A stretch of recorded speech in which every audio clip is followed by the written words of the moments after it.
Hi, and welcome to the Gnostic Rebellion. Today we are speaking with Zen Benefiel from Chandler, Arizona, an accomplished author, visionary thinker, and cosmic explorer who delves into the depths of human consciousness and the mysteries of the universe. We'll introduce him in a moment, but first, please look below in the description to this video, and you'll see a donate link. Please support our historic church and building. We are the first fully functional and operating Gnostic church on the continents of the Americas, and we're trying to take spiritual practice to a new place and an old place. So while you do that, we'll give a small blessing for your donation. We'll say, may wisdom and divine providence increase the unique genius of our congregation and bring us to health, wealth, and increase of days. Okay, again. So, billing himself as an advocate for harmony among people and the planet, an organizational bricoleur. Okay, I like that word. I'm going to have to ask you to define it in your own way. Sure. Uh, I got to put my glasses on. Possibilities coagulator and spiritual philosopher Bruce Zen Benefiel offers his ideas to the world. Hi, Ben.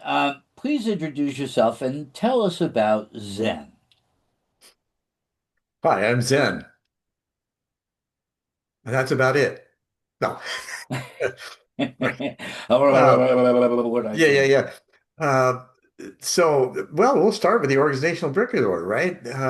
That's a guy who's a possibilities coagulator. What that means is I bring the complex, almost abstract thinking into physical manifestation. Um, so you got all kinds of ideas. Well, how do you put them into practice, I right? think abstract thought is a synthetic agent, Yeah, right? absolutely. And whether that gets us to produce planetary citizens or a painting or a sculpture or a well-cleaned floor. Sure. Well, just the fact that we think differently, right? That's an upgrade. Yeah, and yet I could see, the economics professor who might be so haughty-taughty at the university coming home and getting some real enjoyment out of waxing the kitchen floor. You know, Wax on, wax off, right? yeah, exactly, you know what I'm saying? So, I mean, just the feeling of done, right? And that feeling of done and having to do something is very Gnostic in its concept. Sure. Well, too often though, we get caught up in the doing and forget the being has to be present first. Yes. And you had said, was it you who said that, you kind of had that inner voice going, from the youngest So, child? yeah, 4.5 when it is when I first was introduced to it. I questioned, I was orphaned and adopted, and my sister, non-related, right, adoptive, was brought home when I was 4.5. And so my parents decided it was time to tell me about my adoption. And when they did, I had the usual questions. Well, I wonder why they gave me up. I wonder who my biologicals are, although I didn't use biological at that time. I wonder who my real parents are. Didn't really matter because I was loved. I knew it. I was nurtured. There was nothing I was lacking. Right. However, I had been to Sunday school. My parents were in the United Methodist Church. And so I knew about this concept of a father and mother in heaven. So my question after all of that was, if I have a father and mother in heaven, can I talk to them? And according to what I'd heard, that supposedly was available. Well, a few weeks later, I'm on the landing of a stairwell and looking out through the window, had my elbows on the windowsill and chin in my hands, and all of a sudden I hear this deep, resonant male voice simply say, "Hey, you." And it was so loud and it reverberated through me. And rather than engage it, I spun around to see if mom had heard it too. And of course, she hadn't. However, I couldn't deny what I heard and felt, right? So dad worked third shift at the time. He was a tool and die maker, also a 32nd degree Mason. And mom was a school teacher at the time. And so dad would have a nap between 8:30 and 9:30. Mom would be in the kitchen, my sister would be asleep. I'd stand in front of the living room window with lights on, and of course you can't see out. And so I was facing darkness, and I would project this voice out in what I heard. And I'd hoped that it would return. And of course it didn't. And with, 70,000 thoughts a day going through your head, according to neuroscientists now, how are you going to shut up to listen? Right? Well, one night I did, and I found a place of silence within, and the voice returned. And so I began developing a conversation with it. And I didn't go there much. I only went there when I really was concerned about something and needed a confidant. And it was impeccable, trustworthy. It was just amazing. Never put a name to it, and yet it has guided me my entire life. Could you put that in terms of archetypal psychology and the creative Godhead archetype? Did you see how, um, like that voice was an archetypal voice? When At we the spoke time, no, earlier, it you was talked about just, those four light beings that surrounded you and described a destiny to you. And I would put them as archetypal beings. oh, I would put probably. them And as that's part kind of of how Jeff perhaps Mishleff the, saw it as well. yeah. So Um, that, but you yourself write as a promoter of archetypal psychology. You have some thoughts on that. And so I was just wondering if you could convey this initial voice experience. Because, when you're looking at that window in the blackness outside, you're scrying. yeah. So you're projecting images of your own inner psyche onto that window. Well, there weren't images. It was vibration. It was It it may was the it voice, could be right? feelings, vibrations, a voice. It could be any one of a number of things that will come to Sure, you. But sure. it foments a very specific spiritual type of vision that is a Gnostic practice to have that kind of vision. Right. To Well, it goes back even further than that. In the Vedas, right? We're told we're divine threads incarnate, connected to source, capable of God consciousness. Well, what's that mean? Well, God consciousness would tend to indicate that you can live in harmony with everything, right? Because there's no paradox in that. Well, I would say you're taking from this spiritual experience now as it is evolved, Hmm. because you have another Well, I spiritual have matured a experience that I think little is bit. far deeper, that, is your defining experience that brings us to, planetary citizens. Yeah. You know, Well, after so many years, you question, what is this really? What's it about? Why am I? Why not me first, but why? Right? And so you develop this radical curiosity of what's it all mean? What's it all about? And how can I know more? How can I more fully live in who I am and discover what that is simultaneously? Because we're constantly finding more of ourselves. okay, so now if you just suddenly pointed, the evening news camera at me, and I was now going to be the speaker for Planetary Citizens, the PR rep. Hmm. And the journalist says, "Okay, Paul, what's Planetary Citizens?" And I would turn around and off the cuff and say, we're trying to expand the vision. Instead of being, an American citizen, a Greek citizen, an African citizen, or what have you, to all be members of the same planet and have a unity at some level. Gosh, Would I be that doesn't far make off the any sense mark at if all if now, I, does it? huh? That doesn't make any sense at all now, does it? Well, I know you're being facetious there, but what I want to ask is, does that make sense in terms of how you see planetary citizen? Well, yes, and first of all, Donald Keyes was Euthon's speechwriter back in the 70s. He founded the original Planetary Citizens on the precept that we can live in a borderless world, right? In the 70s, that we were still in the middle of Cold War, so that really didn't go over well. Well, as we progress, we begin, especially with quantum physics now, recognizing it's all energy.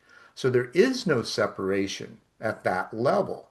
That's our own mental constructs in creating that so that Well, we, indeed, too, electronically, we are connecting ourselves together, and not just through communication means and social media, but through finance and moving large money sure.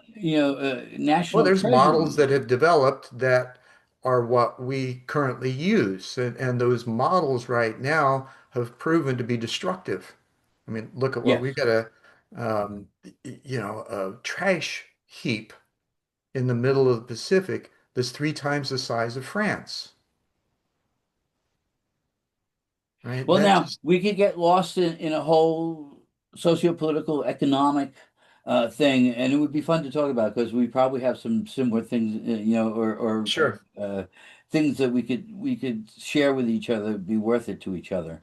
But um, I really kind of want to get back to your idea about archetypal psychology.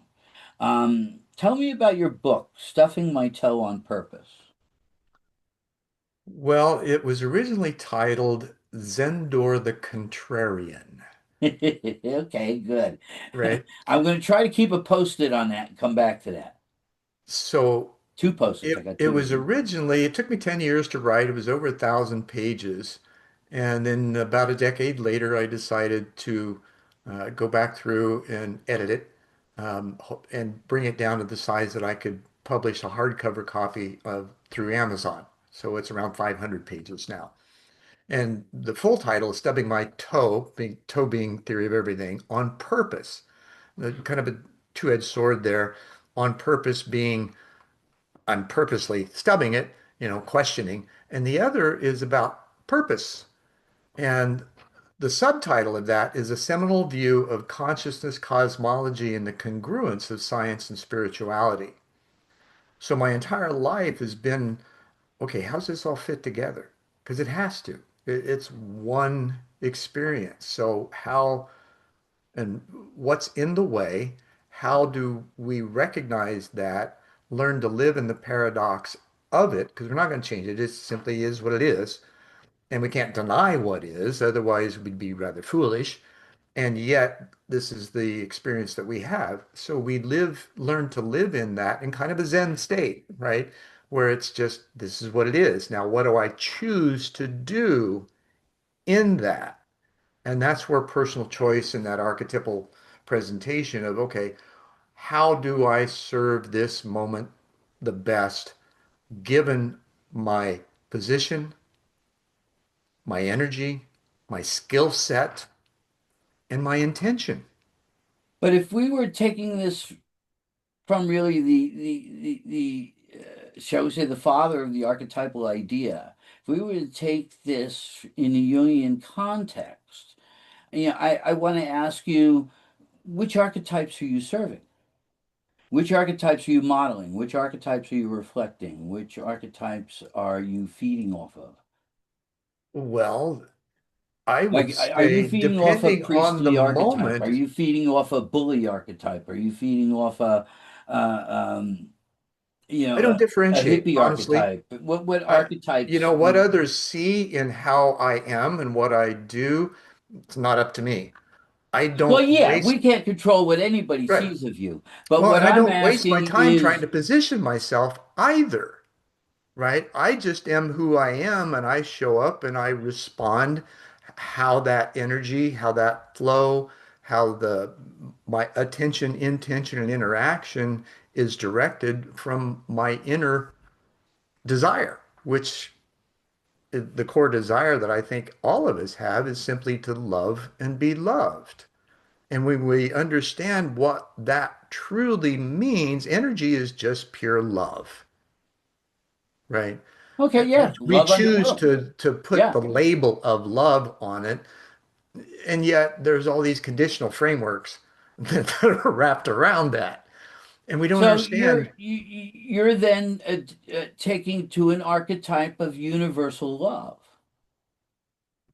Okay, the agape. Others could say it in so many other ways, and some of them can get kind of tacky, and some of them can be rather flourishy. But Mhm. basically, the idea of love as the force that makes everything do in the universe. Right. Well, and here's how I see it, right? Having had the experience I did of cosmic consciousness where everything is one, and knowing that before we come here, or at least surmising that before we come here, we're in this space of oneness, right?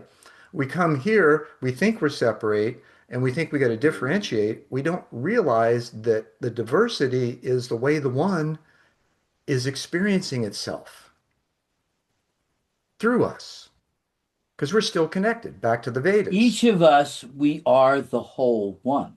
That's Yes, the holographic theory, right. right? And So we are it's a each the spit perfected and form, image fit, of and God, function as that we is have. everything. Hmm? I'm It's a sorry. perfected form, fit, and function in the world that we seek, right? How the genetic coding, how the solar vibration spin together, right? And then because we're condensed into form, right? Well, what do we do when we expand, right? When we go into that multidimensional self that now even Nepi and Close say is possible. They wrote a paper called the Triadic Dimensional Distinction Vortical Paradigm in 2010. And they say that consciousness, space, and time are tethered across 9 dimensions. Well, it doesn't eliminate other dimensions, just says that's our human bandwidth. And then there's another experiential side of that that a guy named William Swigard introduced in the 1950s that has 9 planes of consciousness that the experiencer goes through and integrates their body on each one of those. So here's an experiential side, and now there's science that backs that Well, that up. sounds like a theoretical side. That's very Kabbalistic. That, Right. you could say he's developing a Kabbalah of a sort. Well, and here's the thing about the Kabbalah, right? You got 90 or 72 names of God, right? So you got 36 lesser, 36 greater. And we see those two in opposition. Well, they're not. One gives you the memo, the other one tests to see if you got it. Right? Okay, I look at it more psychophysically. The body analyzes for its own security and needs, and And produces the protection. emotions. Right. Then the intellect examines those emotions and makes sure they're sensible.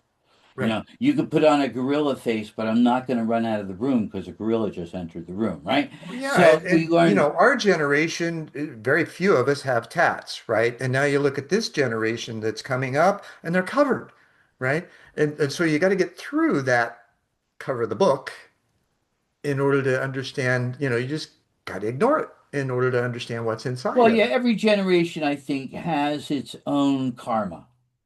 Mhm. And it has to really kind of grab that. Astrologers describe that as the movement of Pluto, and they examine it in that phrase, and that would be about right. It takes about 30 years for Pluto to go through each sign. Sure.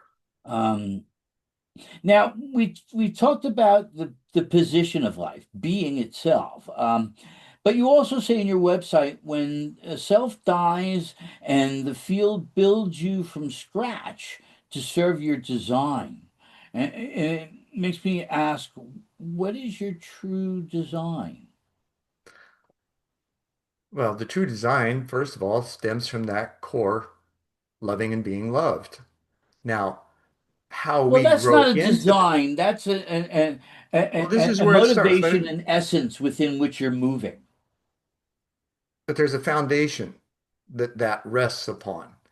And how that builds is through our internal resonance and our coherence with other resonant fields that lead us into our professions, building a skill set, degrees, jobs, whatever that is, right? Right. And we Okay. we're all diverse in that. However, it's being able to tune into that, ask the questions in the situations that you find yourself in as to how I may best serve, or what do I need to learn from this, and how can I bring that into my own being, find what's true for me, and then apply that to my life as I progress in whatever fashion or profession I choose to So be you in. are saying, because, and this is something we teach at the church, you are saying that there's an interaction with the world, no matter how strong we are within.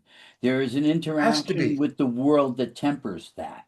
That, we have to, and the inner voice has to temper the world, and the world has to temper the inner voice. And often what we don't realize is that our inner voice, our perspective, controls our perspection or our perception.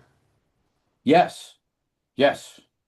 Did you know that it said that the original Aboriginal peoples on this continent, when the original European settlers came over in their big boats, they couldn't see them out in the waters Right. because they had no concept of that big boat in their mind. They could see the canoes, the smaller boats coming at them, but that's it. Sure. And Sure. so Yeah, but you mentioned the indigenous. There's an ancient philosophy that they have that white men have just been ignorant to. And what I mean by that is that we have a built-in system, the gut, the heart, and the head. It's a three-brain system. The gut's first brain, heart's the second brain, head's the third brain. We tend not to use the other two, think everything and shove it down through and wonder why we're diseased. Well, you've been to now college, right? so now we recognize everything being connected and the vibrational fields and things like that. And science has proven now, we've discovered the gut has neurosensors. Yes. And so that connects us to the vibrations around us just because we're a transceiver of them. Then what we do is we bring that energy up. This is the processing system. Rather than the top down, it's bottom up, right? So we start with that vibration, we bring it into the heart level, and that's where discernment takes place, the Tao side of it, right? It's either desirable or undesirable, and there's a whole spectrum of that. So then you feed the quantum computer sitting on your shoulders that information so it can make better choices, and it's designed to do so. So then, with all that in mind, what is self-dying? Say again? With all that you just said in mind, what is self-dying? Self-dying means it's like an ego death, right? And I love the term recursive function. Now, that came out when AI became present. And for those that may not be aware of what recursive function means, it's a system that queries itself for problem solving. So, what do? We go inside and we query, right? We dissolve. Self-reflection, critical thought. Well, that's the second part of it, right? Right. You first have to let go and dissolve, lose the self in order to find it. This is what Jesus taught. Yeah. I'm not going to give that argument, but in my personal perspective, I see that as a later uh, point. I think earlier on, ego death gets so misunderstood. You'll see, I've railed a lot against ego losers, the people who preach ego death, Well, for because us it and for those who creates cult know leaders. about, well, I totally hear you. Yeah. And right, and the ego is important, and I don't want to Yeah, because say why that are we you have going to to chop destroy off it. a That's part of not yourself? the point. Yeah. The point Now, is the you go temporary beyond self. transcendence of the ego is another matter. We can Yeah. all do that. Okay. Well, the point is that it's not about your personal self at that point because you're thinking, right? I'm talking about a place of non-thinking. that's the recursive Yeah, function. but That's but dissolving my into. I used to sit for an hour in deep meditation. I sat with a bowl of water on my head filled to the brim, not spilling a drop, perfectly still for 60 minutes straight every morning. And I got to a place where um I put the water on my head, I pressed the button to start the timer, and a second later the timer went off and I took the bowl down. Okay. And yet the timer moved an hour in that time. Right. Okay. So So now we that can moves we from not that can moves from we can get linear. outside thought. We can get outside time. I've done it in sculpting. Sure. Where, I thought I sculpted for an Well, hour and I Mihaly sculpted for 10. Csikszentmihalyi, who wrote Flow, The Psychology of Optimal Experience, talks about it like a jazz quartet, right? They're jamming. You Uh-huh. lose all sense of time, space. You're just in this beautiful conversation, usually, right? You've got all this instrumentation that's in harmony. Sometimes it sounds a little cacophonic to the outside ear, but when you're inside of it, it's all connected because you're paying attention to each other. You're losing yourself in order to embrace the whole. You're giving part of yourself, but you're also Mhm. taking from the whole. Oh, You're in a sure. process of communication. Yeah, yeah, yeah. It's reciprocal. Yeah. There's shared I space, have to shared listen to energy. you and I have to talk to you. Yeah. There's a time to listen and a Well, it's time like to we're talk. doing right now, right? It's Yes. interchange, Yes. right? Exactly. We don't have agendas. We simply want to have a great conversation. Yeah. And so it goes with its own spontaneity. It has its own spark, its own life. Right. Okay. Um, and yet there is that ultimate place where we must, cross that abyss, as Prospero in Shakespeare, throws his staff, over the cliff, and he, and he breaks his book and throws it, and I will abjure thee no more, etc., etc. He frees all his, servant spirits. Um, That would indicate the intellect, right? Because, well, no, what he's doing here is he's giving up self. I'm well, giving it's up still, all that I it's am, all that I have been all these years, everything of my life I'm giving up and renouncing my magic to get to across this abyss. sure. Well, in my opinion, that's the whole mental sculpture we've created about self, right? And it's an intellectual one because we don't consider the vibrational side of emptying in order to find what's there beyond that. And as you were But talking about I the, think for those that have that inner voice, Mhm. uh, it's not it's not about that at all. Um, I think that inner voice is telling you not to change, to go through the world because you're listening Well, to the this is right where the voice. recursive function and the dissolving, right? Because what emerges is your true self, not a But fictitious one that you've developed because of how you've had to interact in the world and the my codependency that's created from that.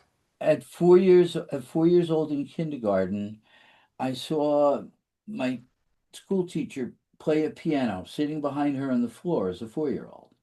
And I couldn't see her fingers, but I saw keys go down. And it amazed me. Mhm. And I thought of myself as an artist and a musician from that day forward. And I became a piano player. Okay. And So and if I may, uh, please forgive me a moment. sure, Um, I'll put a pause there's on it. something in me that is always known. And I'm not going to destroy that Hmm. to rebuild again. I passed through the phase of the first idyllic idea of being a piano player, right? I was a kid, I failed at it, I screwed up, it was hard, it was difficult, it sucked, blah, blah, blah, blah. Yeah, yeah, yeah. Okay.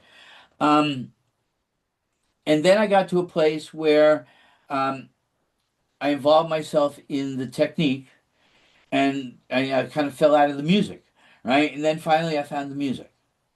Okay, and That's a difference between someone who can read and play or someone who can embody the music. well, yes, and you know, especially that I'm both reading and I'm improvising because I'm working, you know, in modern media. But so I think that for some, there's still a transformation. Oh, But absolutely. the Well, think about this. transformation is that Just, inner voice finally able to step out fully on its own and say, you know, I'm here, motherfucker. but we're usually scared shitless to let that happen, Yes, right? yes. Because people are going to reject us, we Right. think, right?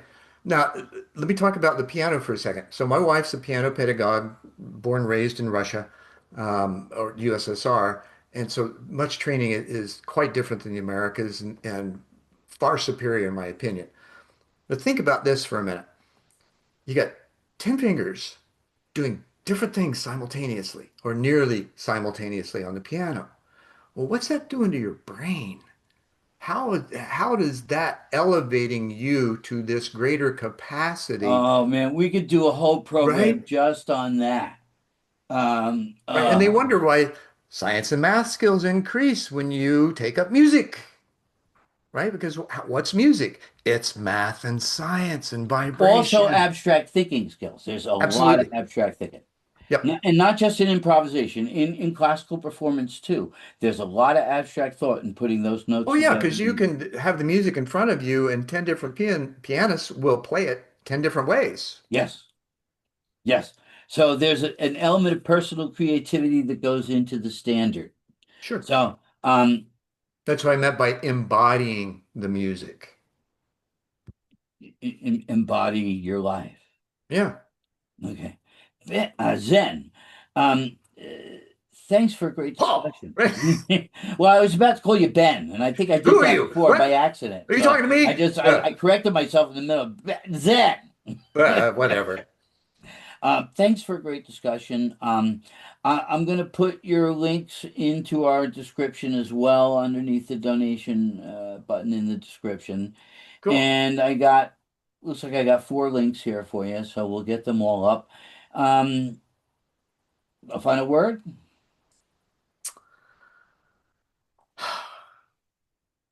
Be, on the spot, doesn't it yeah, suck? well, I'm on the spot always, right? There you go. Um,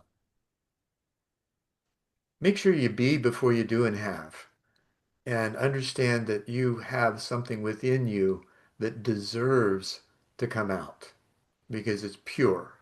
It's who you are, not what the world thinks you are. It might be just a good idea to fake it till you make it. Yeah.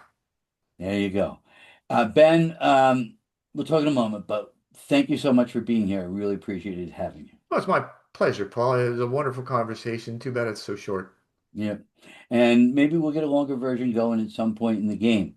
To everyone at the Gnostic Rebellion, have a good night.